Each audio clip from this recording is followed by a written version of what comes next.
नमस्कार दोस्तों, इंडिया के सबसे बड़े ऑनलाइन प्लेटफॉर्म अनअकैडमी पर आपका हार्दिक स्वागत और अभिनंदन। आज हम अंतर्राष्ट्रीय संबंधों की इस क्लास में भारत और जर्मनी के संबंधों को देखने के लिए जा रहे हैं। उससे पहले मैं आपको एक इम्पॉर्टेंट इन्फॉर्मेशन देना चाहूँगा कि जल्दी ही अनअकैडमी प्लस पर मैं दौलत खान आपको भारतीय राज्य व्यवस्था, इंडियन पॉलिटिकल सिस्टम का पूरा एनालिसिस आपके सामने प्रस्तुत करने के लिए जा रहा हूँ। वो फैक्चुअल पॉइंट से भी होगा, वो संविधान के विश्लेषण के दृष्टिकोण से भी होगा। अब तक यूपीएससी में और तमाम पीसीएस में कौन से प्रश्न पॉलिटी से पूछे गए हैं वहाँ से भी होगा।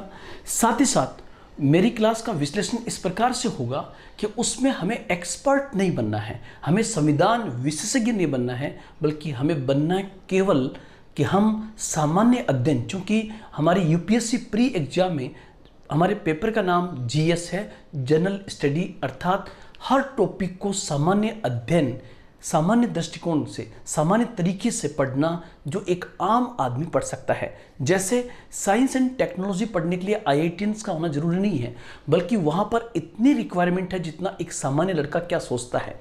और यूपीएससी क्वेश्चन भी सामान्य पूछती है, बस उसका तरीका जो है वो विशेष होता है। तो पूरा प्रयास होगा मेरा कि हम अनअकैडमी पर जल्दी ही जो भारतीय राज्य व्यवस्था, Indian political system, UPSC pre exam जो अक्टूबर 2020 में होने के लिए जा रहा है, उसको ध्यान में रखते हुए एक एक बिंदु का विश्लेषणवार ब्यौरा आपके सामने रिप्रेजेंट करना, साथ ही साथ बेहतर पीडीएफ आप तक पहुंचाना ताकि आप बाद में उसका रिवीजन भी कर सको। हम उस टॉपिक की शुरुआत जो है करेंगे भारत के ऐतिहासिक पृष्ठभूमि और भारतीय संविधान के निर्माण से लेकर जितना सिलेबस दिया गया है उस सिलेबस को विभिन्न टुकड़ों में बांटते हुए लगभग 40 घंटे के आसपास की टोटल क्लास होगी, जिसमें पूरी पॉलिटी आपके सामने प्रस्तुत की जाएगी। अगर आप मेरी उस पॉलिटी का, इंडियन पॉलिटिकल सिस्टम की क्लास का इंतजार कर रहे हो तो ज़रूर आप मुझे आज दौलत 10 के नाम से रिप्लाई करें, क्योंकि मेरा कोड वहाँ पर होगा सब्सक्रिप्शन के अंदर दौलत 10। तो आप ज़रूर जो है रिप्लाई करें DAULAT दौलत 10, दौलत 10 के नाम से आप रिप्लाई ज़रूर करना। उससे मेरा मनोबल बढ़ेगा और मुझे इस बात का एहसास होगा, विश्वास होगा, संकल्प होगा, ऊर्जावान बनूंगा कि आपने दौलत 10 के नाम से मुझे ये संदेश देकर ये व्यक्त किया है कि आप भारतीय राज्य व्यवस्था की अनअकैडमी के इस टॉपिक का इंतजार बहुत गहराइयों के साथ कर रहे हैं। मैं आपकी उस जिस प्रकार से मॉडर्न हिस्ट्री और अंतर्राष्ट्रीय संबंधों की क्लास में आप में से बहुत सारे लोगों ने इस विश्वास को बना के रखा है, मैं आशा करता हूँ, विश्वास करता हूँ कि आप इंडियन पॉलिटिकल सिस्टम के उस पार्ट का जरूर इंतजार कर रहे होंगे। लेकिन उसके लिए पहले आप दौलत 10 लिखें और वहीं पर जो जो लोग लिखेंगे दौलत 10, उनको आज मैं उसकी डेट भी उसी समय बताऊंगा कि किस टाइम में ये क्लासेस स्टार्ट होने जा रही हैं। जो जो लोग दौलत 10 के नाम से रिप्लाई करेंगे उनको ये पूरा दिया जाएगा। आप अनअकैडमी प्लस के पर जाके और पूरा सब्सक्रिप्शन देख सकते हो कि क्या ब्यौरा वहाँ पर दिया गया है। अनअकैडमी ने ऑनलाइन के माध्यम से आप लोगों तक कोविड-19 के इस संकट में बहुत बेहतर प्लान आपके सामने लेके आ रही है। तो आप उन प्लान के माध्यम से अपने कैरियर के चुनाव के लिए बेहतर विकल्प का चुनाव करें और अपनी तैयारी में हमें अपना सहभागी बनाएं। और ये हमारा कर्तव्य होगा, हमारी जिम्मेदारी होगी कि हम आपका साथ किस प्रकार से वहाँ पर देते हैं। तो दोस्तों, आज हम जो है अंतर्राष्ट्रीय संबंधों की इस क्लास में भारत जर्मनी संबंधों को पढ़ने के लिए जा रहे हैं। अब जब भारत जर्मनी के संबंधों को हम पढ़ेंगे तो उसमें सबसे पहला जो बिंदु होगा हमारे सामने, वो पहला पॉइंट होगा क्या कि भारत जर्मनी संबंधों को हम क्यों पढ़े। पहला पॉइंट तो इसका उत्तर होगा अक्टूबर 2019 में जर्मनी का सबसे ताकतवर पद है चांसलर, और जर्मन चांसलर जो दुनिया की सबसे मजबूत नेताओं में से एक है, यूरोपियन यूनियन के देशों की सबसे मजबूत नेता है। यहाँ तक कि टाइम्स पत्रिका ने उन्हें दुनिया की सबसे शक्तिशाली महिलाओं में से एक बताया, एक नंबर पे बताया है। वो ईयर मुझे पता नहीं है, लेकिन टाइम पत्रिका ने उन्हें time person of the year भी घोषित किया है। उस महिला का नाम है एंजेला मर्केल। वो वर्तमान में जर्मनी की चांसलर हैं और शायद आपको जानकर यह अचंभा हो कि वो वर्ष 2005 से लगातार जर्मनी की चांसलर हैं। वो जर्मनी की चांसलर कब से है? 2005, 2009, 2013, 2017 में वो लगातार 4 बार जर्मनी की चांसलर बन चुकी हैं। अगला चुनाव जर्मनी का जो है वो 2021 में होने जा रहा है, लेकिन एंजेला मर्केल ने मना कर दिया है कि वह 2021 में राजनीतिक संन्यास लेगी, मतलब वो चुनाव नहीं लड़ेगी।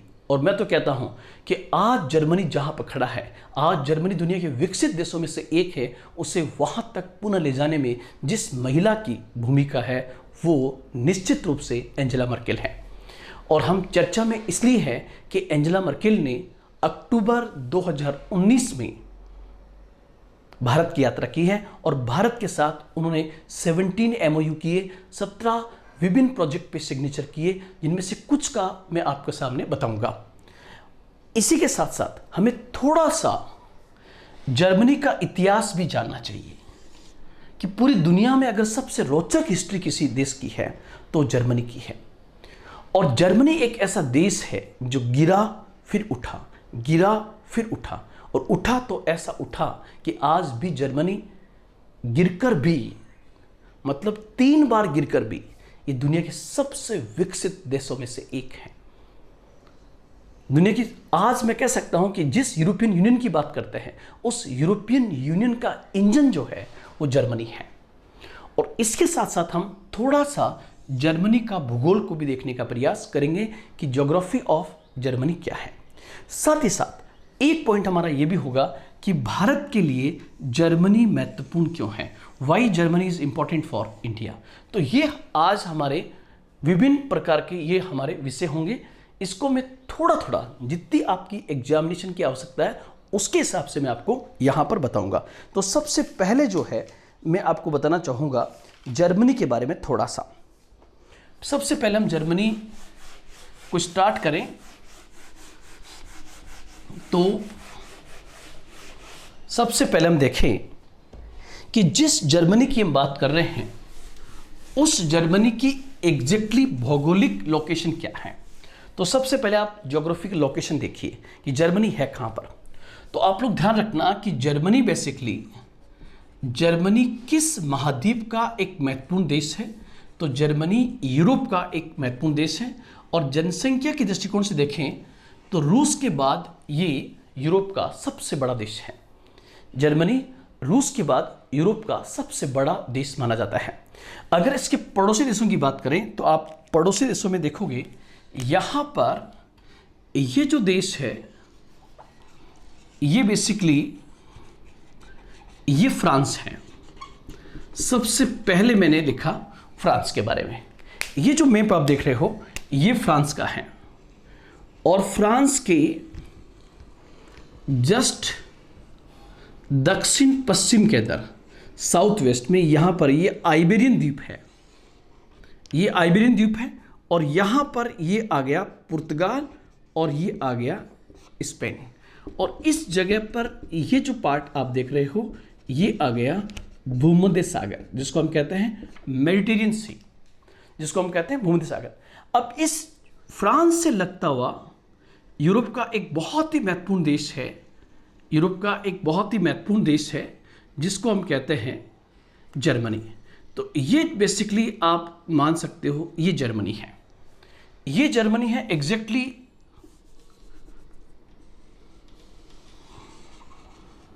ये जर्मनी है। अब आप देखोगे जर्मनी का जो ये साइड है यहां पर 2 देश हैं जिसमें से एक आ गया नीदरलैंड और एक देश आ गया बेल्जियम।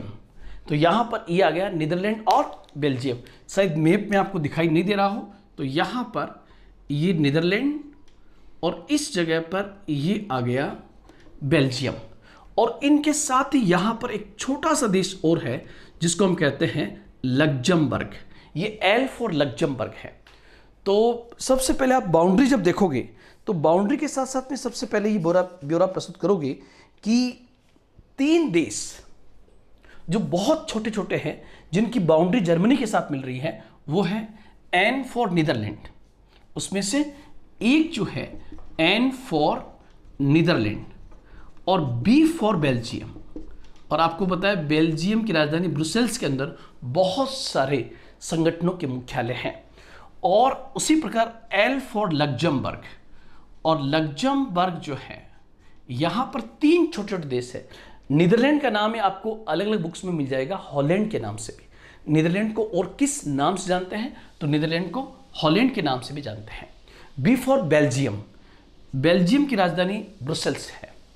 हॉलैंड की राजधानी कौन सी होगी, आप कमेंट करके बताइए कि हॉलैंड की राजधानी क्या है। हॉलैंड का दूसरा नाम है नीदरलैंड। और लग्जमबर्ग की राजधानी लग्जमबर्ग सिटी है। तो एल फॉर लग्जमबर्ग, लग्जमबर्ग बहुत छोटा सा देश है। फिर यहाँ पर ये बाउंड्री मिल रही है इसकी फ्रांस के साथ, और फ्रांस और जर्मनी के बीच में एक नदी सीमा रेखा बनाती है। उस नदी का नाम है राइन नदी। और आप लोग जानते होंगे राइन जर्मनी की सबसे इंपॉर्टेंट रिवर है, जो फाइनली नीदरलैंड होते हुए ऐसे चली जाती है। यहाँ पर आप देखोगे तो ये बेसिकली पूरा उत्तरी सागर है, ये पूरा नॉर्थ सी है। और जर्मनी के उत्तर में यहाँ पर एक देश है जिसको हम कहते हैं डेनमार्क। यहाँ पर आ गया ये डेनमार्क। और इसके बाद जर्मनी के इस साइड में जो देश है उसका नाम है पोलैंड। जर्मनी के इस साइड में ये पोलैंड है।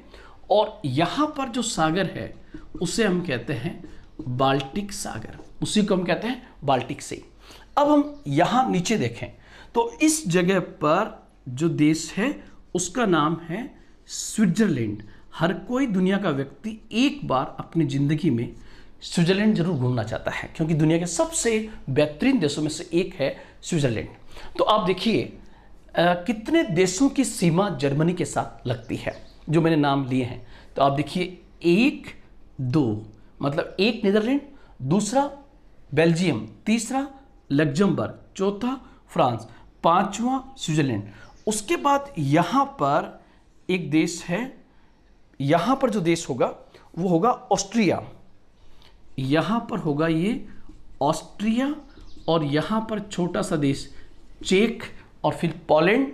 तो आप देखिए 4, 5, 6, 7, 8 और ये 9, मतलब कितने देशों से जर्मनी की सीमा मिलती है। तो उत्तर आपका होगा 9 देशों के साथ जर्मनी अपनी बाउंड्री को शेयर करता है। इसका मतलब जर्मनी यूरोप का सेंट्रल पावर है, जर्मनी हार्ट है यूरोप का, जो आप देख रहे हो। और जर्मनी की सीमा फ्रांस से भी लगती है। और वो कौन सी नदी है जो जर्मनी और फ्रांस के बीच में सीमा रेखा बनाती है, तो उत्तर होगा राइन नदी का। वो कौन सी नदी है जो जर्मनी और पोलैंड के बीच सीमा रेखा बनाती है, तो उत्तर होगा ऑडर नदी का। कौन सी नदी होगी, ऑडर नदी। उसके बाद हम आगे चलें तो ध्यान रखना, बहुत बार एग्जाम में क्वेश्चन पूछा गया है कि जर्मनी का काला प्रदेश क्या है। आपसे पूछे the black reason of Germany क्या है, जर्मनी का काला प्रदेश क्या है। तो आप लोग ध्यान रखना, जर्मनी में जो रूर नदी है, उस रूर नदी के बेसिन को, जहां पर बहुत बड़ी मात्रा में कोयला पाया जाता है, और स्पेशली वहां पर बिटुमिनस कोयला पाया जाता है, उस जर्मनी के रूर क्षेत्र को ही जर्मनी का काला प्रदेश कहा जाता है। और ध्यान रखना, जर्मनी का ये जो काला प्रदेश है, जहां बड़ी मात्रा में कोयला तो मिलता ही है, साथ ही साथ अदर मिनरल्स भी वहां पर मिलते हैं। इसके कारण रूर क्षेत्र जो है, जर्मनी का काला प्रदेश कौन सा क्षेत्र होगा, रूर रीजन। तो जर्मनी का जो रूर क्षेत्र है, वहां पर इंडस्ट्री इस कदर लगी हुई है कि पूरे यूरोप का औद्योगिक हृदय स्थल, इंडस्ट्रियल हार्टलैंड ऑफ जर्मनी किसको कहते हैं, तो इंडस्ट्रियल हार्टलैंड ऑफ जर्मनी और Europe is known as Ruhr region of Germany. Germany के रूर क्षेत्र को जर्मनी का काला प्रदेश कहा जाता है। इसी जर्मनी के काला प्रदेश को, जहां पर कोयला बड़ी मात्रा में पाया जाता है, यहां पर जर्मनी की और यूरोप की सबसे ज़्यादा इंडस्ट्री लगी हुई है। इसलिए इस क्षेत्र को जर्मनी का और यूरोप का औद्योगिक हृदय स्थल भी कहा जाता है, इंडस्ट्रियल हार्टलैंड ऑफ जर्मनी। एक बार क्वेश्चन पूछा गया था कि भारत का रूर क्षेत्र किसे कहते हैं, तो भारत का रूर क्षेत्र कहते हैं छोटा नागपुर के पठार को। छोटा नागपुर का पठार जो है उसे भारत का रूट क्षेत्र कहते हैं। साथ ही साथ ध्यान रखना कि ऊपर जो है उत्तरी सागर और बाल्टिक सागर आपस में जुड़े हुए नहीं हैं। कौन सी नहर इनको जोड़ती है? तो ये एक आर्टिफिशियल कैनल है जो जर्मनी के उत्तरी भाग को काट करके बनाई गई है। उसी कैनल का नाम है कील नहर, कील नहर, कील कैनल। तो एक तो आप देख रहे हो जर्मनी की जो ज्योग्राफिकल लोकेशन है बहुत शानदार है। साथ ही साथ जर्मनी के पास संसाधनों की कमी नहीं है। और थर्ड बात मेरा मानना है कि संसाधन तो अफ्रीका महाद्वीप में बहुत है, फिर वो विकसित क्यों नहीं बना? मेरा मानना है कि दुनिया के सभी संसाधनों का उपयोग करने वाला मानव भी एक संसाधन है और उसी को हम कहते हैं ह्यूमन रिसोर्सेज। और जर्मनी का मानवीय संसाधन दुनिया के सबसे विकसित मानवीय संसाधनों में से एक है। इसलिए जर्मनी कई बार गिरा और कई बार उठ खड़ा हुआ। किसके दम पर? अपने मानवीय संसाधनों के दम पर, अपने ह्यूमन रिसोर्सेज के दम पर वो बार बार अपने आप खड़ा हुआ। और आप देखिए जर्मनी को, जापान को, दक्षिण कोरिया को, यहाँ का मानवीय संसाधन बहुत अधिक विकसित है। और आप लोग ध्यान रखना साइंस एंड टेक्नोलॉजी के क्षेत्र में जर्मनी बहुत आगे है। और वहाँ उसको, ऐसे देश को एंजेला मर्केल जैसी महिला का नेतृत्व मिला, इसलिए आज वो दुनिया के सबसे अग्रिम पंक्ति के देशों में खड़ा है। ये बिंदु जानने के बाद में आप लोग कुछ पॉइंट्स और अगर जानना चाहो तो आपसे ये पूछे कि जर्मनी की 4 प्रमुख नदियाँ कौन सी है? तो राइन, एल्ब, मेन और डैन्यूब। डैन्यूब एक ऐसी नदी है जो कई देशों से गुजरती है, लगभग 10 देशों में आती है डैन्यूब नदी, उसके बारे में भी आप ध्यान में रखोगे। तो ये मेरा था, थोड़ा सा आपको बताया मैंने कि जर्मनी है कहाँ पर। तो जर्मनी यूरोप का एक ऐसा देश है जो यूरोप के सेंटर में है लगभग, और उसकी सीमाएं जो है 9 देशों के साथ लगती हैं। उत्तर में उसकी सीमा उत्तरी सागर से भी लगती है और बाल्टिक सागर से भी उसकी सीमा लगती है।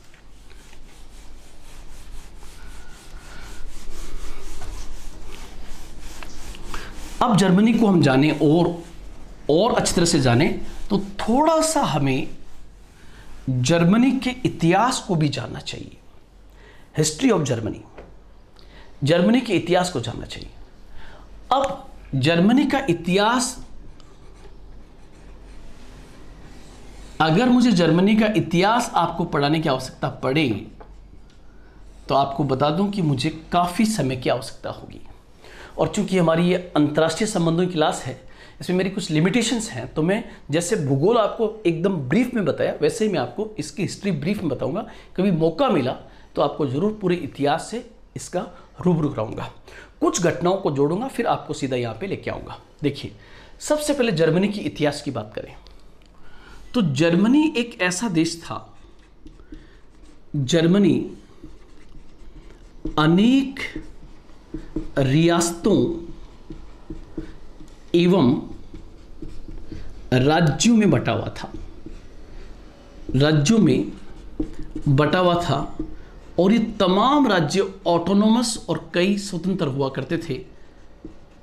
जर्मनी अनेक रियासतों और राज्यों में बटा हुआ था।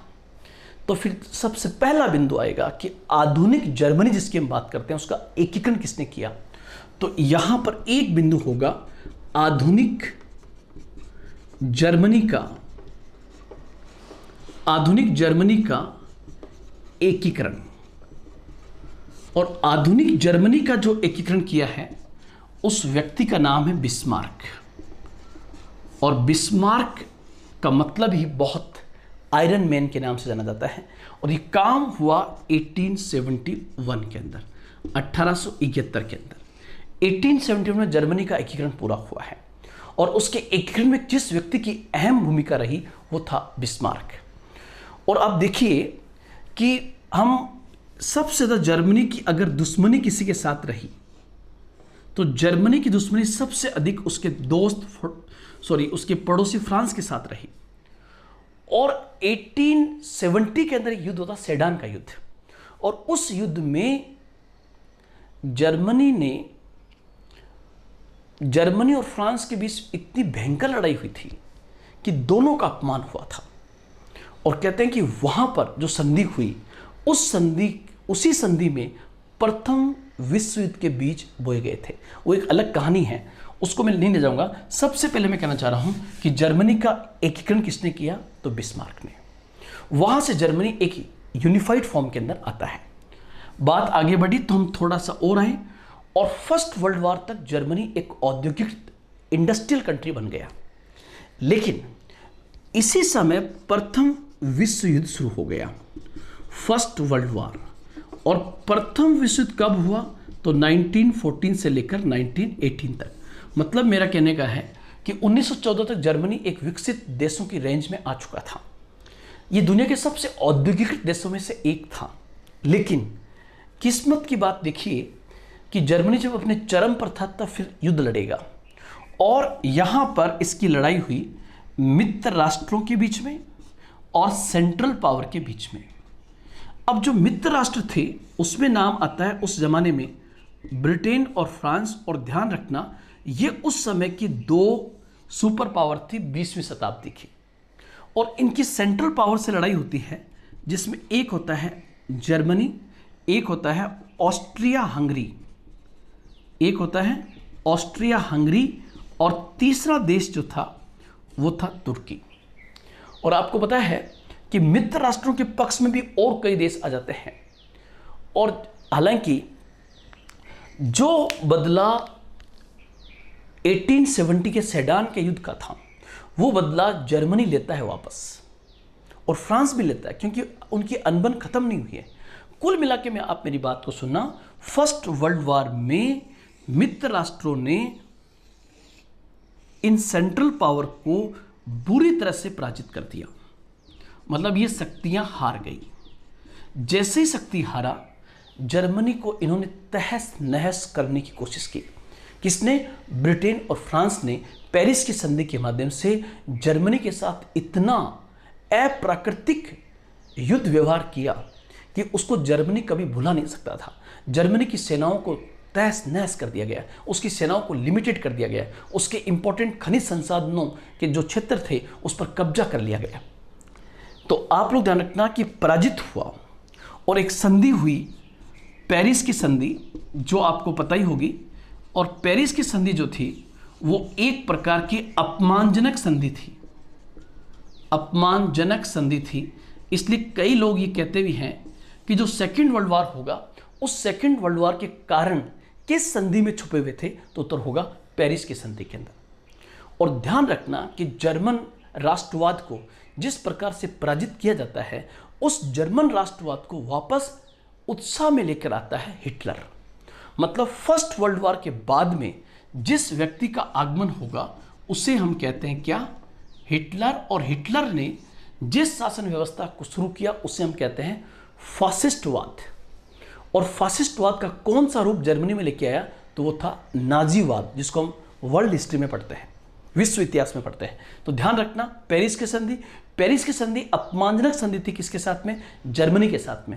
इसलिए जर्मन राष्ट्रवाद जो है वापस उठता है किसके नेतृत्व में? हिटलर के नेतृत्व में। मतलब फर्स्ट वर्ल्ड वॉर के बाद पेरिस की संधि में जिस प्रकार से जर्मनी के साथ जो कुछ किया गया था उससे जर्मन राष्ट्रवाद जाग गया, और जगाने वाले व्यक्ति का नाम था हिटलर। और पूरा देश हिटलर के नेतृत्व में एकजुट हो गया। अब आप देखिए, जब हिटलर बहुत ताकतवर बनेगा तो फिर एक बार युद्ध होगा। और जो इतिहास में युद्ध हुआ, मतलब हिटलर जिस प्रकार से काम करेगा और 1939 में पोलैंड पर हमला हो जाएगा, उसी के साथ शुरू हो जाएगा सेकेंड वर्ल्ड वॉर। ध्यान रखना, मैं पूरा वार नहीं समझा रहा हूँ, मैं सिर्फ आपको एक ब्रीफ हिस्ट्री दे रहा हूँ कि कैसे कैसे बातें हुई है। तो शुरू हो गया सेकेंड वर्ल्ड वॉर। आप सब लोग जानते हैं कि सेकेंड वर्ल्ड वॉर 1939 से 1945 के बीच में हुआ था, 1939 से 1945 के बीच में हुआ था। अब जो सेकेंड वर्ल्ड वॉर हुआ, ये पीछे वाला पूरा मैं मिटा रहा हूं। अब जो सेकेंड वर्ल्ड वॉर हुआ, सेकेंड वर्ल्ड वॉर, उस सेकेंड वर्ल्ड वॉर में देखो हिटलर फर्स्ट वर्ल्ड वॉर का बदला लेगा। बदला लेगा तो इस साइड में फिर है मित्र राष्ट्र, जिसको हम कहते हैं फ्रेंडली कंट्रीज, और यहां पर है एक्सिस कंट्रीज, जिनको हम कहते हैं धुरी राष्ट्र। अब जो मित्र राष्ट्र थे वो थे ब्रिटेन और फ्रांस, जो उस समय की दुनिया की सुपर पावर थी। और धुरी राष्ट्रों में नाम आता है किसका? तो नाम आएगा जर्मनी, जापान और इटली। ये मैंने आपको कई बार समझाया भी है और मौका मिला तो पूरा समझाऊंगा। ये एक तरफ होते हैं, तो आप देखिए ब्रिटेन फ्रांस एक साइड में और जर्मनी, जापान और इटली। उस समय पूरी दुनिया में दो नई शक्तियों का उद्भव हो रहा है। वो दो नई शक्तियां जो नई उद्भव हो रही हैं, वो दो नई शक्तियां कौन सी हैं उसको हमें देखना जरूरी है। जो दो नई शक्तियां हैं, वो दो नई शक्तियां जो है उसमें से एक है पूंजीवाद का नेतृत्व करने वाला अमेरिका, मतलब उसमें एक है कौन? यूएसए।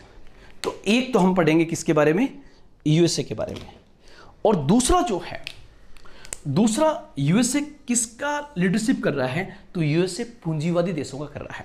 और दूसरा जो है साम्यवादी गुट का देश है, उसका नाम है यूएसएसआर, जिसको हम कहते हैं सोवियत संघ। ध्यान रखना, पूंजीवाद और साम्यवाद एक दूसरे के दुश्मन थे और उस समय ये दोनों एमर्जिंग पावर हैं। अब आपके दिमाग में ये आएगा कि सर जब ब्रिटेन और फ्रांस सुपर पावर थे, ये दोनों सुपर पावर हैं, ध्यान रखना, लेकिन ये पूरा खेमा कैसा होगा? पूंजीवादी होगा।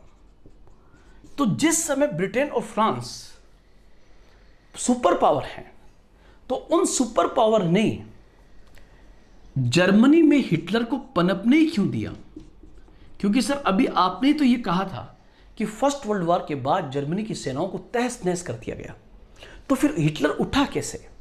तो ध्यान रखना, फर्स्ट वर्ल्ड वॉर के बाद मित्र राष्ट्रों को सबसे बड़ा चैलेंज जो मिल रहा था, वो मिल रहा था नए साम्यवादी ताकत से।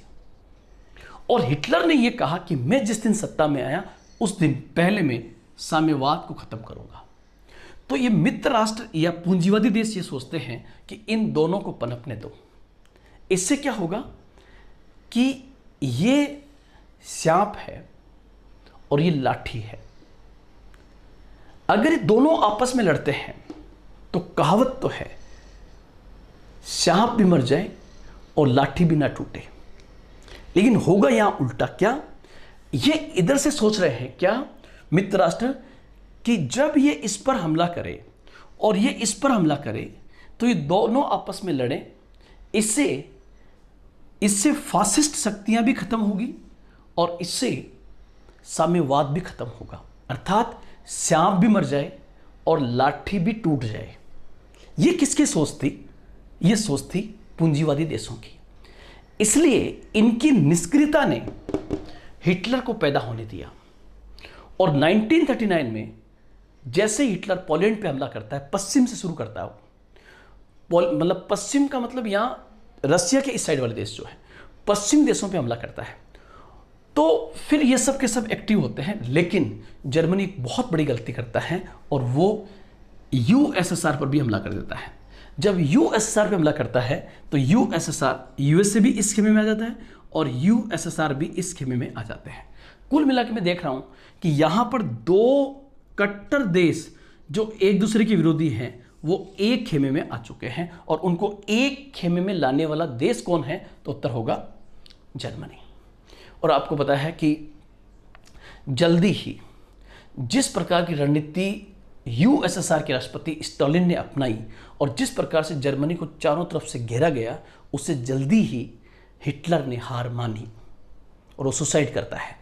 तो यहाँ पर जर्मनी की पराजय हुई और 6 अगस्त और 9 अगस्त को हिरोशिमा और नागासाकी पर जो बम गिराए गए उससे जापान भी खत्म हुआ और कुल मिला के सेकेंड वर्ल्ड वॉर में ये धुरी राष्ट्र हार गए। अब आप देखिए, कहानी खत्म नहीं हुई है बल्कि कहानी शुरू हुई है। कैसे? कि सेकेंड वर्ल्ड वॉर के दौरान ही दो देशों ने अपने आप को बढ़ाने का खूब प्रयास किया, वो वैश्विक शक्ति बनने का प्रयास कर रहे थे। उन्हीं दो शक्तियों को इतिहास में जानते हैं यूएसए और यूएसएसआर। और जिस प्रकार से अमेरिका ने जापान पर हमला किया, दोनों एक खेमे में होते हुए भी यूएसएसआर को पूछा तक नहीं गया। इससे इनके मध्य शीत पैदा हुआ और उस शीत ने शीत युद्ध को जन्म दिया। मतलब मैं कहना चाह रहा हूं कि सेकेंड वर्ल्ड वॉर में जर्मनी हार जाएगा, कोई बात नहीं। सेकेंड वर्ल्ड वॉर में आप ये मान लीजिए कि सेकेंड वर्ल्ड वॉर जब हुआ तो ये जर्मनी है, तो जर्मनी हार गया। जर्मनी जो है वो बेसिकली युद्ध को हार चुका है। जर्मनी युद्ध हार गया सेकेंड वर्ल्ड वॉर के अंदर। अब उस समय दुनिया में दो नए खेमे बन गए। कब? 1945 के बाद। 1945 के बाद दुनिया दो खेमों में बट गई। उसमें से एक खेमे का नाम था अमेरिका और एक खेमे का नाम था यूएसएसआर। और इन दोनों के बीच में शीत युद्ध चल रहा था। उसी शीत युद्ध का परिणाम है पहला उत्तरी कोरिया और दक्षिण कोरिया। उसी का परिणाम है कि जो जर्मनी जो पराजित है, जर्मनी जो हरा हुआ है, उसका क्या होगा। अब वैश्विक शक्तियां ब्रिटेन और फ्रांस तो रही नहीं। सेकेंड वर्ल्ड वॉर के बाद दो नई शक्तियों का जन्म हो गया, यूएसए और यूएसएसआर। और आप देखिए इन वैश्विक शक्तियों ने जर्मनी के साथ क्या किया। इन वैश्विक शक्तियों ने अपनी अपनी विचारधारा के आधार पर जर्मनी को दो भागों में डिवाइड कर दिया। इतिहास में इस घटना को भी याद रखा जाएगा क्या कि साम्यवाद और पूंजीवाद के झगड़े ने, साम्यवाद और पूंजीवाद की विचारधारा ने बेवजह एक देश को लपेटे में ले लिया जिसका नाम था जर्मनी। गुनाह केवल इतना था कि यह सेकेंड वर्ल्ड वॉर हार चुका था। अब सेकेंड वर्ल्ड वॉर जब हार चुका तो पराजित देश के साथ कैसा व्यवहार किया जाए, पराजित देश के साथ कैसी सत्ता हो, पराजित देश किसके हाथ में हो, इसको लेकर उस समय की दो नई वैश्विक शक्तियों ने इस देश को दो भागों में डिवाइड कर दिया। उसे हम कहते हैं, इसका नाम था, इस पार्ट का नाम था वेस्टर्न जर्मनी, इसका नाम था पश्चिमी जर्मनी, और इसका नाम था पूर्वी जर्मनी, ईस्टर्न जर्मनी। और जाहिर सी बात है कि इस जर्मनी पर इसका प्रभाव होगा ही होगा, क्योंकि यूएसएसआर इस साइड में था, तो इस पर यूएसएसआर का प्रभाव था। और ईस्टर्न जर्मनी जो है कहीं ना कहीं साम्यवादी बन गया। और इसका नाम इन देशों ने मिलकर क्या रखा, तो ध्यान रखना, जो सोवियत संघ था उसने इसका नाम रखा डेमोक्रेटिक रिपब्लिक ऑफ जर्मनी। जो ईस्टर्न जर्मनी था उसका नाम क्या था, डेमोक्रेटिक रिपब्लिक ऑफ जर्मनी। और जो वेस्टर्न जर्मनी था उसका नाम क्या था, तो उसका नाम था federal Republic of Germany, federal Republic of Germany. अब आप कहोगे सर ये कब की घटना है, तो ये घटना है 1945 के बाद। 1945 के बाद जब सेकेंड वर्ल्ड वॉर समाप्त हो गया तो मित्र राष्ट्रों ने और विशेष रूप से अमेरिका और सोवियत संघ ने जर्मनी को दो भागों में डिवाइड कर दिया। एक पूंजीवादी विचारधारा वाला जर्मनी जिसका नाम था वेस्टर्न जर्मनी, और इसका रियल नेम था फेडरल रिपब्लिक ऑफ जर्मनी। और एक था यूएसएसआर के प्रभाव वाला जर्मनी जिसका नाम था डेमोक्रेटिक रिपब्लिक ऑफ जर्मनी।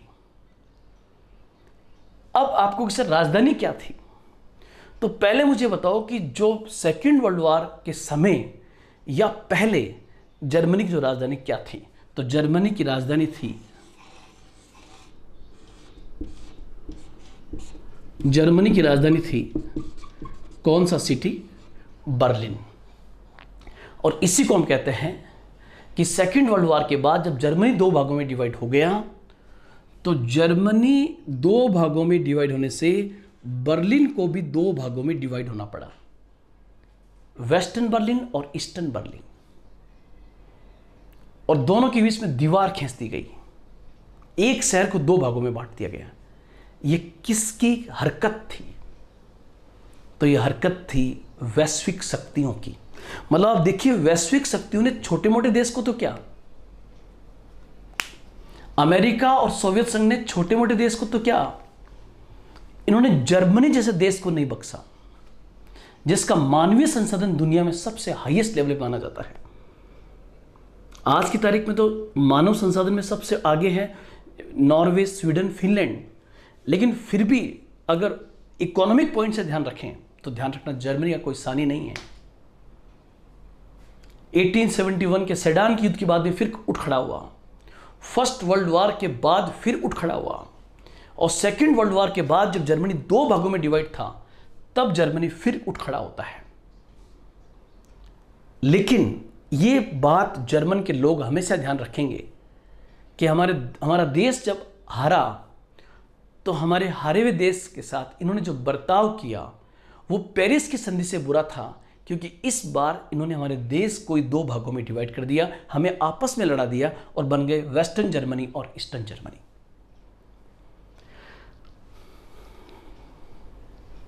लेकिन आप लोगों को पता है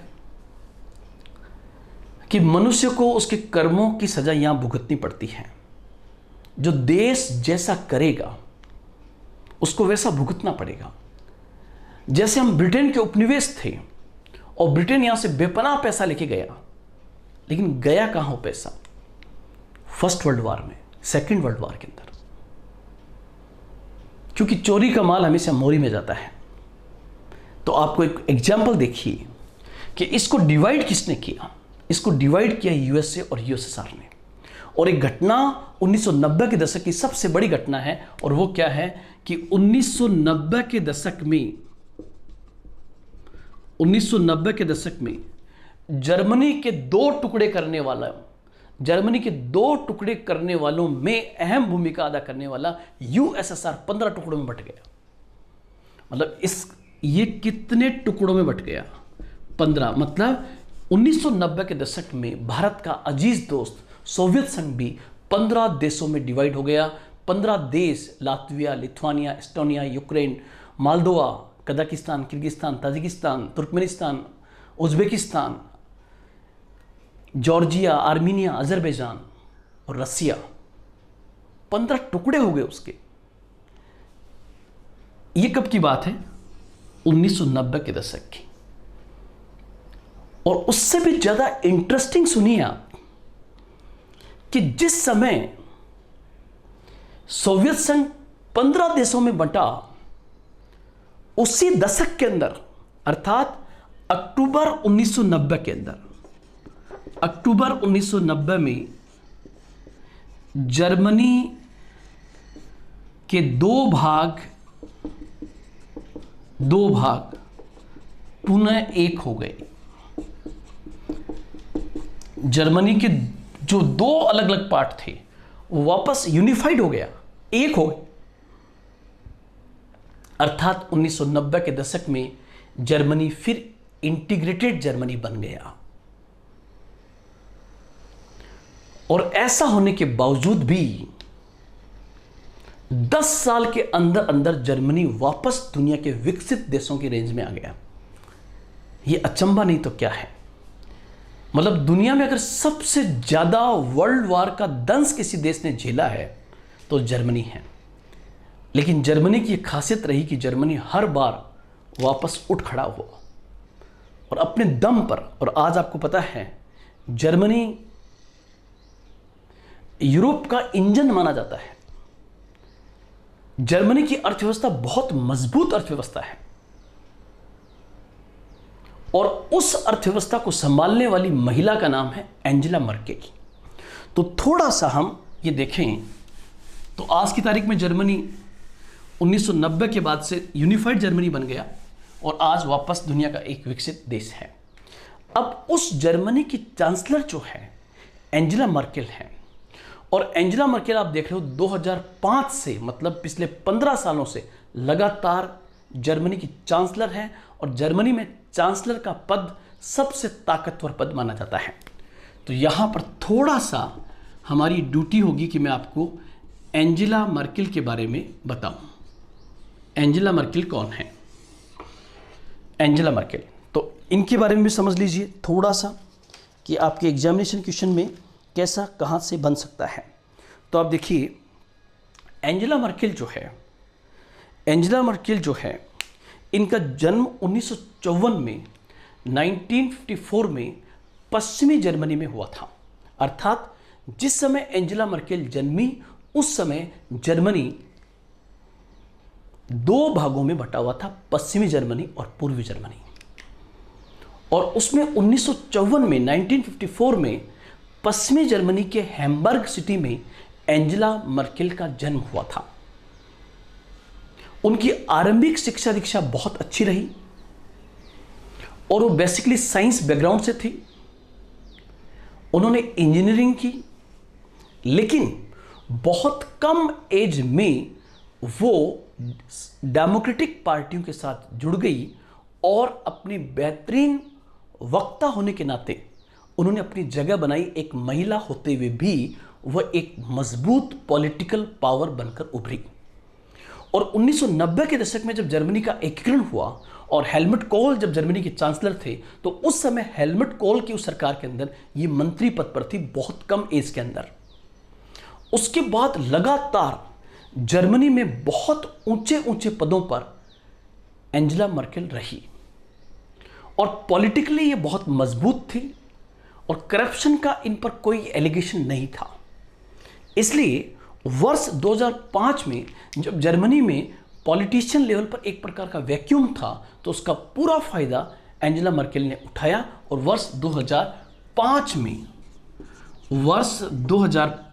में ये जर्मनी की चांसलर बनी। और जैसा कि आप लोग जानते हैं कि जर्मनी में चांसलर के पद का कार्यकाल जो है वो 4 साल होता है, 4 साल का कार्यकाल है। लेकिन इस 4 साल का 2005 से 2009 में ये दूसरी बार चांसलर बनी, दूसरी बार जर्मनी की चांसलर बनी। और यहाँ पर याद करने के दृष्टिकोण से आप लोग ध्यान रखना, जब वो सेकंड टाइम चांसलर बनती है तो उस समय जर्मनी को जिस प्रकार से आगे लेके जाती है, जिस प्रकार यूरोपियन यूनियन की सबसे ताकतवर लीडर बनकर वो उभरती है, उसके कारण उसी समय वर्ष 2009 का अंतर्राष्ट्रीय समझबूझ का, आपको पता है गवर्नमेंट ऑफ इंडिया अंतर्राष्ट्रीय समझबूझ का, भारत सरकार अंतर्राष्ट्रीय समझबूझ का जवाहरलाल नेहरू अंतर्राष्ट्रीय पुरस्कार, जवाहरलाल नेहरू अंतर्राष्ट्रीय पुरस्कार से किसको नवाजती है? तो 2009 में जब दूसरी बार चांसलर बनी तो उन्हें उसके कुछ समय बाद ही भारत सरकार ने अंतर्राष्ट्रीय समझबूझ का जवाहरलाल नेहरू इंटरनेशनल प्राइज उनको दिया।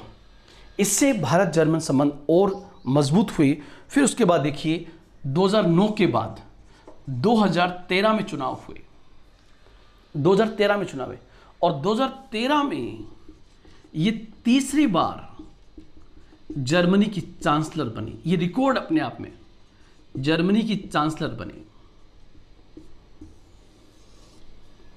और 2013 के 4 साल फिर पूरे होंगे 2017 के अंदर, और 2017 में ये चौथी बार जर्मनी की चांसलर बनती है। और ध्यान रखना ये कंटिन्यूस चांसलर बनी है 4 बार, और वहां पर कार्यकाल जो है वो बेसिकली 4 साल का होता है।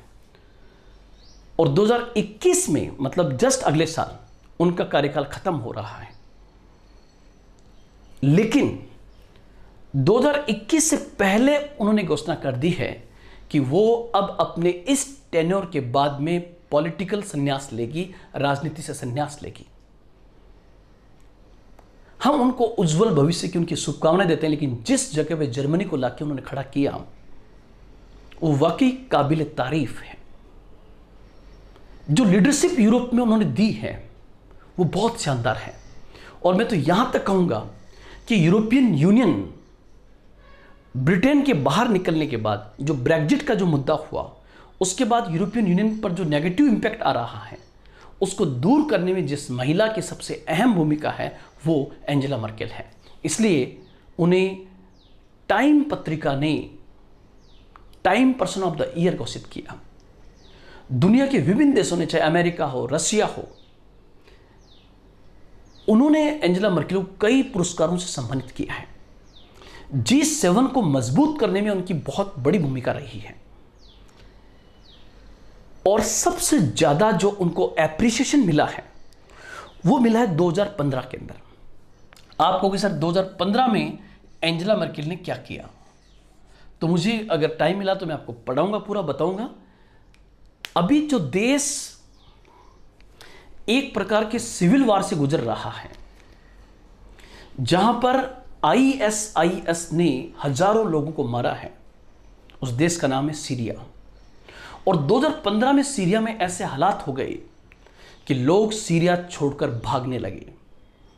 जब लोग सीरिया छोड़ के भाग रहे थे तब यूरोप के तमाम देशों ने अपने दरवाजे बंद कर लिए और एक बहुत बड़ा रिफ्यूजी क्राइसिस पैदा हो गया कि एक तरफ लोगों पर बम्बारमेंट हो रहा है तो उनको भागना पड़ेगा। और जब व्यक्ति भागता है तो कम से कम यह देखता है कि अब वो किसी सुरक्षित जगह पर जाए। अब सीरिया के पड़ोस में इराक है, सीरिया के पड़ोस में इजराइल है, सीरिया के पड़ोस में लेबनान है, तो वहां के तो हालात खुद के खराब हैं। इसलिए सीरियन पब्लिक जो है वो भागना शुरू हुई भूमध्य सागर के माध्यम से यूरोप की ओर। और यूरोप में यूरोपियन यूनियन के देशों में मतभेद पैदा हुआ कि इनको जगह दी जाए कि नहीं दी जाए। ये सीरियन शरणार्थी जो है यहां पर टेररिज्म पैदा कर सकते हैं, ये हमारे खुद के हालात खराब कर सकते हैं। ध्यान रखना, इस बीच में एंजेला मर्केल ने एक बहुत बड़ा डिसीजन लिया और एंजेला मर्केल ने कहा कि जर्मनी के दरवाजे शरणार्थियों के लिए खुले हैं, आप आइए। मतलब उन्होंने परवाह नहीं की। और उनके इस डिसीजन के कारण 11 लाख सीरियन शरणार्थियों ने 2015 में 11 लाख सीरियन किसे कहते हैं, सीरिया के शरणार्थियों को, सीरियन शरणार्थियों ने जर्मनी में शरण ली। और इसे देने में सबसे बड़ा रोल जो था वो एंजेला मर्केल का था। इसलिए उस साल एंजेला मर्केल को नोबेल पीस प्राइज के लिए नॉमिनेट किया गया था, हालांकि प्राइज मिला नहीं, लेकिन जो 5-6 लोगों की सूची जाती है उसमें नाम इनका था। और मैं कह रहा हूं कि भविष्य में इनको प्राइज मिल सकता है, क्योंकि यूरोपियन यूनियन को भी नोबेल प्राइज मिला है। और यूरोपियन यूनियन को नोबेल प्राइज उस समय मिला जब यूरोपियन यूनियन का इंजन जो है वो जर्मनी है। तो ये बिंदु भी आप ध्यान रखोगे। और सबसे ज़्यादा मैं इनको एप्रिसिएशन देना चाहूँगा एक फील्ड के अंदर कि आज क्लाइमेट चेंज के मुद्दे पर जहाँ दुनिया के विभिन्न देश पीछे अपने हाथ खींच रहे हैं, वहीं एंजेला मर्केल ने पेरिस एग्रीमेंट को करवाने में बहुत बड़ा रोल अदा किया है। वो चाहती है कि दुनिया को ग्लोबल वार्मिंग के खतरों से बचाया जाए, जलवायु परिवर्तन के खतरों से बचाया जाए। इसलिए क्लाइमेट चेंज के जितने भी एग्रीमेंट्स इन दिनों हुए हैं, जैसे पेरिस एग्रीमेंट, उसमें निश्चित रूप से एंजेला मर्केल की बहुत बड़ी भूमिका है। एक चीज और देखें कि वो बेसिकली जो नॉन ट्रेडिशनल एनर्जी रिसोर्सेज है उनके प्रोडक्शन में भी जर्मनी बहुत आगे, चाहे सोलर एनर्जी हो चाहे विंड एनर्जी हो। इसलिए भारत ये चाहता है कि जर्मनी इंटरनेशनल सोलर अलायंस का मेंबर बने, ताकि वो सोलर अलायंस के क्षेत्र में बहुत बड़ा काम भारत के साथ मिलकर के कर सके। तो ये मैंने आपको थोड़ा सा एंजेला मर्केल के बारे में बताया। अब हम आगे बढ़ें।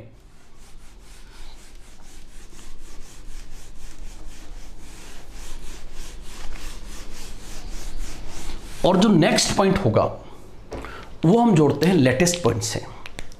और लेटेस्ट पॉइंट जो है वो है भारत जर्मनी रिलेशंस की बात करें।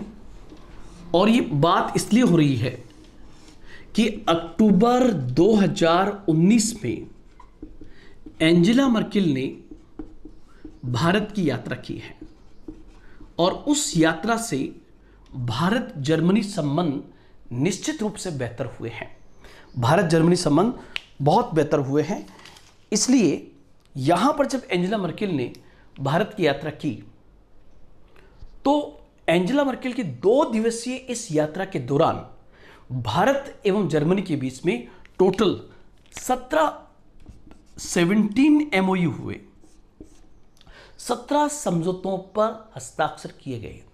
वो जो 17 समझौतों पर हस्ताक्षर किए गए उसमें सबसे बड़ा जो एग्रीमेंट था वो था, उसमें कहा गया कि जर्मनी जो है, जर्मनी भारत में 1 बिलियन यूरो का इन्वेस्टमेंट करेगा। यह राशि बहुत बड़ी है, ध्यान रखना। 1 बिलियन यूरो का इन्वेस्टमेंट जर्मनी भारत में करेगा और स्पेशली कहां करेगा, तो मैंने अभी एक पॉइंट बताया था, क्लाइमेट चेंज। और क्लाइमेट चेंज के लिए हमें ग्रीन हाउस गैसों को नियंत्रित करना होगा और ग्रीन हाउस गैसों के नियंत्रण के लिए हमें जो ट्रांसपोर्टेशन सिस्टम हमारा है उसको हमें कंट्रोल करना पड़ेगा। इसलिए जर्मनी जो है भारत में इलेक्ट्रॉनिक बसों के संचालन में अहम रोल अदा करेगा। मतलब ये बहुत इंपॉर्टेंट पॉइंट है कि ये 1 बिलियन यूरो का इन्वेस्टमेंट जो है वो बेसिकली भारत के ट्रांसपोर्टेशन सिस्टम में किया जाएगा ताकि ग्रीन हाउस गैसों के उत्सर्जन को रोका जा सके और भारत को परिवहन का एक नया विकल्प इलेक्ट्रिकल बसों के रूप में दिया जा सके। पहला पॉइंट तो ये। दूसरा, आतंकवाद के खिलाफ संयुक्त अभियान। जो पहला पॉइंट तो ये होगा। दूसरा, आतंकवाद के खिलाफ भारत और जर्मनी मिलकर के एक जॉइंट ऑपरेशन चलाएंगे, संयुक्त अभियान चलाएंगे। ये भी 17 एमओयू में एक एमओयू भी था। तीसरा, इन्होंने कहा कि यूरोपियन यूनियन और भारत के बीच में जिस फ्री ट्रेड की बात की जा रही है उसको फ्री ट्रेड एग्रीमेंट का रूप दिलाने में जर्मनी का अहम रोल होगा। यह भी होगा तीसरा। चौथा है विज्ञान और तकनीकी के क्षेत्र में दोनों देशों के मध्य समझौते। विज्ञान एवं तकनीकी के क्षेत्र में समझौते। इसी प्रकार आपको पता है कि जॉइंट रिसर्च किया जाएगा। ये जॉइंट रिसर्च जो है ये बेसिकली किस फील्ड में होगा, तो जॉइंट रिसर्च होगा आर्टिफिशियल इंटेलिजेंस के अंदर, जिसको हम कहते हैं कृत्रिम बुद्धि के क्षेत्र में। आर्टिफिशियल इंटेलिजेंस के क्षेत्र में दोनों देश जॉइंट रिसर्च करेंगे। इसी प्रकार अंतर्राष्ट्रीय सौर गठबंधन, इंटरनेशनल सोलर अलायंस के अंदर आपस में सौर ऊर्जा के लिए आपस में सहयोग करेंगे, क्योंकि जर्मनी सोलर एनर्जी में बहुत आगे है। इस प्रकार के कुल 17 एग्रीमेंट्स जो है वो भारत और जर्मनी के बीच में हुए। ये बिंदु भी आपको यहाँ पर ध्यान में रखना चाहिए। उसके बाद में लास्ट पॉइंट मैं आपको बताने जा रहा हूँ, और लास्ट पॉइंट ये है कि आपसे अगर एग्जाम में क्वेश्चन ये पूछे, आपसे ये पूछे कि भारत के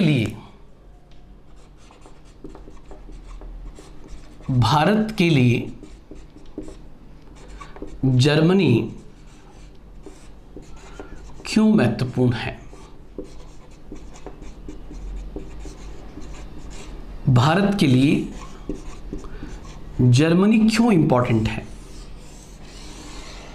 इस प्रश्न का उत्तर आपको ढूंढ निकालना है कि भारत के लिए जर्मनी इंपॉर्टेंट क्यों माना जाता है। ये पॉइंट्स हम देखें तो इस पॉइंट्स में क्या क्या आएगा।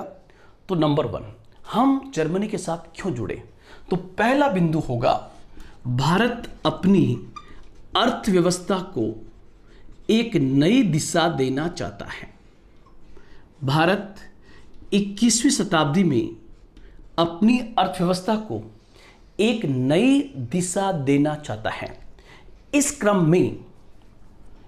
में जर्मनी जो कि यूरोप का पावर हाउस है, उसके साथ जुड़कर भारत अपनी अर्थव्यवस्था में नए आयाम स्थापित कर सकता है। तो पहला बिंदु होगा भारत जर्मनी के साथ क्यों जुड़ना चाहता है, तो उसका पहला पॉइंट होगा आपका इकोनॉमिक्स। और वो इसलिए भी होगा क्योंकि ये आपको ध्यान रखना होगा कि जो जर्मनी एक ऐसा देश है, जर्मनी एक ऐसा कंट्री है जो यूरोपियन यूनियन में, ये यूरोप का पावर हाउस क्यों कहलाता है? क्योंकि यूरोपियन यूनियन में जर्मनी की भूमिका बहुत अहम है, और यूरोपियन यूनियन में जर्मनी की भूमिका और जर्मनी में एंजेला मर्केल की भूमिका, और एंजेला मर्केल ने भारत की यात्रा की है। इसलिए अर्थव्यवस्था को एक नई दिशा देने के लिए निश्चित रूप से जर्मनी अहम भूमिका अदा कर सकता है। दूसरा आप लोग ध्यान रखना, दूसरा, जर्मनी जो है रूस के बाद यूरोप का दूसरा सबसे बड़ा देश है। यूरोप का दूसरा सबसे बड़ा देश है, और ये मैं किस पॉइंट से बता रहा हूं? तो पॉपुलेशन के पॉइंट से। इसलिए बाजार वो भी एक बहुत बड़ा है, लेकिन विकसित बाजार है। तीसरा आप लोग ध्यान रखना, भारत एवं जर्मनी के बीच का जो द्विपक्षीय व्यापार है, भारत जर्मनी का जो द्विपक्षीय व्यापार है उसको और अधिक बढ़ाना है। ये द्विपक्षीय व्यापार वर्तमान में 21 बिलियन डॉलर है। ये लगभग 22 के आसपास है, 21.98 बिलियन डॉलर का है। लेकिन अभी ये ध्यान रखना, वैसे तो ये बहुत बड़ी राशि है 21 बिलियन डॉलर, लेकिन अगर इसी समय हम तुलना करें तो भारत जर्मनी और भारत जर्मनी, और एक मैं आपको बताऊं यहां पे, जर्मनी और चीन की बात करें, एक बार आप इसका स्क्रीनशॉट लीजिए तो आप देखिए, जहां एक और भारत और जर्मनी के बीच का जो बायलैटरल ट्रेड है, द्विपक्षीय व्यापार है, वो 21.98 बिलियन डॉलर है, लगभग 22 बिलियन मान सकते हो। वहीं आपको जानकर अचंभा होगा कि जर्मनी और चीन के बीच का जो बायलैटरल ट्रेड है, जर्मनी और चाइना के बीच का जो द्विपक्षीय व्यापार है, वो हमारे से 10 गुना बड़ा है, मतलब वो 225 बिलियन डॉलर का है। तो आप देखिए, हमें अभी बहुत मेहनत करने की आवश्यकता है। 225 बिलियन डॉलर है, और जैसा कि आप देख रहे हो 2 दिन से कि हमारे 20 सैनिक चीन के साथ संघर्ष करते हुए शहीद हुए हैं, हम उनको नमन करते हैं। लेकिन वक्त आ गया है भारत को मजबूत रणनीति अपनाने का। अगर भारत को एक रीजनल ग्लोबल पावर बनना होगा तो भारत को आर्थिक दृष्टिकोण से और सामरिक और रणनीतिक दृष्टिकोण से भी बहुत बेहतर जवाब देना होगा। हालांकि कल हमारे सैनिकों ने बहुत शानदार काम किया, जब उधर से भी लगभग गिनती अभी पुख्ता नहीं हुई है, लेकिन उनके सैनिक भी बड़ी संख्या में मारे गए हैं। तो हमें हमारी सेना की जांबाजी पर पूरा विश्वास है, और हम उनके मनोबल को पूरी तरह से बढ़ाते हैं। पूरा देश उनके साथ में खड़ा है। तो आप देखिए, भारत और जर्मनी के बीच का द्विपक्षीय व्यापार 21.98 बिलियन डॉलर है, जबकि भारत, जर्मनी और चीन का द्विपक्षीय व्यापार 225 बिलियन डॉलर, मतलब जस्ट आप मान सकते हो 10 गुना ज़्यादा है। हमें काम करने की आवश्यकता है। साथ ही साथ ध्यान रखना, जर्मनी की जो अर्थव्यवस्था है, भारत जर्मनी के साथ क्यों जुड़ना चाहेगा वो पॉइंट बता रहा हूं। जर्मनी की जो अर्थव्यवस्था है, जर्मनी की जो अर्थव्यवस्था है, वो अर्थव्यवस्था 4 ट्रिलियन की अर्थव्यवस्था है। 4 ट्रिलियन, 4 ट्रिलियन की अर्थव्यवस्था है, जो बहुत मजबूत इकोनॉमी है। और भारत इसके साथ जुड़कर अपनी अर्थव्यवस्था को भूमंडलीकरण के इस युग में निश्चित रूप से नई दिशा दे सकता है। साथ ही साथ दोनों ही देश FATF के मेंबर हैं। दोनों ही देश जो हैं FATF, ये FATF क्या है? तो ये बेसिकली है financial action task force, financial action task force के मेंबर हैं। और इस क्रम में यदि भारत जर्मनी के अच्छे संबंध हुए तो FATF के माध्यम से अगर भविष्य में पाकिस्तान के खिलाफ इकोनॉमिक अगर स्टेप लेने की आवश्यकता पड़ी तो जर्मनी उस समय भारत के साथ होगा। इसी प्रकार भारत एवं जर्मनी, आपको पता होगा भारत एवं जर्मनी दोनों जो हैं, भारत, जर्मनी, जापान और ब्राज़ील, ये 4 देशों ने एक संगठन बनाया था जिसका नाम है G4। और ये G4 देश किस लिए बना था? G4 बना कि UNSC, जिसको हम कहते हैं संयुक्त राष्ट्र सुरक्षा परिषद में, UNSC में ये चारों देश स्थायी सदस्यता के लिए एक दूसरे का सपोर्ट करेंगे और पूरी दुनिया के स्तर पर ये डिमांड करेंगे कि संयुक्त राष्ट्र सुरक्षा परिषद में स्थायी सदस्य अर्थात वीटो पावर्स की संख्या बढ़ाई जाए। और उसमें जो संख्या है उसमें किसको लिया जाए? भारत को, जर्मनी को, जापान को, ब्राज़ील को। तो कुल मिला के मैं कह सकता हूं कि G4 के अंदर भी ये साथ साथ खड़े हैं। साथ ही साथ आपको पता होगा जर्मनी भारत का सामरिक भागीदार भी है। आप लोग एक पॉइंट और ध्यान रखना कि जर्मनी जो है, 7वां पॉइंट, जर्मनी भारत का सामरिक भागीदार भी है। सामरिक कहते हैं स्ट्रेटेजिकल पार्टनर, सामरिक भागीदार भी है। इस दृष्टिकोण से भी भारत के लिए जर्मनी महत्वपूर्ण है। इसके बाद में आपको पता है कि यूरोपियन यूनियन के साथ में जो फ्री ट्रेड की बातचीत चल रही है, उस फ्री ट्रेड में यूरोपियन यूनियन में भूमिका तभी मजबूत हो पाएगी जब यूरोपियन यूनियन का पावर हाउस, यूरोपियन यूनियन का इंजन जर्मनी हमारे साथ खड़ा होगा। इसलिए यदि यूरोपियन यूनियन और जर्मनी के बीच में भविष्य में, यूरोपियन यूनियन और भारत के बीच में भविष्य में फ्री ट्रेड को लेकर जो बातचीत चल रही है वो अगर अंतिम रूप ले लेती है तो उसमें निश्चित रूप से जर्मनी की अहम भूमिका होगी। और एक आप लेना, जर्मनी यूरोप में भारत का सबसे बड़ा ट्रेडिंग पार्टनर है। भारत का सबसे बड़ा ट्रेडिंग पार्टनर जो है वो बेसिकली हमारा जर्मनी है। और जर्मनी की अर्थव्यवस्था 4 ट्रिलियन की अर्थव्यवस्था है जो भारत के लिए अहम रोल अदा कर सकती है।